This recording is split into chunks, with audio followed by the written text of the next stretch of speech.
இன்னைக்கு நைட்டு டின்னருக்கு நானும் பன்னீர் பட்டர் மசாலாவும் செய்யலாம் அப்படின்னு தான் ரெடி பண்ண ஆரம்பிச்சேன். ஆரம்பிக்கும் போதே நம்ம ஆளு கால் பண்ணிட்டு 5:30க்குலாம் நான் ரீச் ஆயிடுவேன். எனக்கு டீ போட்டு வச்சுரு அப்படின்ட்டாங்க. அப்புறம் சைட்ல டீ போட்டு வச்சுட்டு, அதுக்கப்புறம் தான் மாவே ரெடி பண்ண ஸ்டார்ட் பண்ணேன்.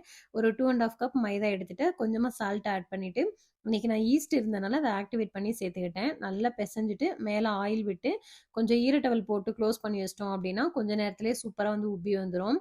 பன்னீர் பட்டர் மசாலாவுக்கு வந்து வதக்கி அரைக்கிறதுக்கு கொஞ்சமா வந்து ஆனியன், தக்காளி, கொஞ்சம் ஜீரகம், இஞ்சி, பூண்டு, கொஞ்சமா முந்திரி சேர்த்து வதக்கி அரைச்சோம் அப்படின்னா, அந்த பேஸ்ட் வந்து ரெடி ஆயிரும். இன்னைக்கு வந்து நான் கிரீம் எல்லாம் எதுவுமே ஆட் பண்ணல. இது மட்டும் தான் சேர்த்திருந்தேன். இதுவே வந்து டேஸ்ட் சூப்பரா வந்துருந்துச்சு.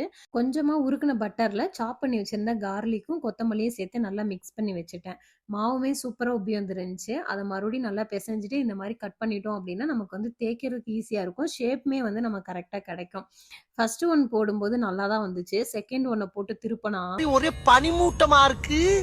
மேல பட்டர் தடவிட்டு சூடான கல்ல திருப்பி விடவும் வீடு ஃபுல்லா ஒரே புகை மூட்டமா ஆயி போயிடுச்சு. ஃபயர் அலாரம் அடிச்சுன்னு வேற ஒரே பயம். அதுக்கப்புறம் விண்டோலாம் ஓப்பன் பண்ணி விட்டு புகையெல்லாம் வெளிய விரட்டி விட்டோம். 2 மட்டும் தான் கரெக்ட்டா எடுத்தேன். மத்ததெல்லாம் கொஞ்சம் தீஞ்ச மாரி ஆயிடுச்சு. ஆனா டேஸ்ட் வந்து செம்மையா இருந்துச்சு.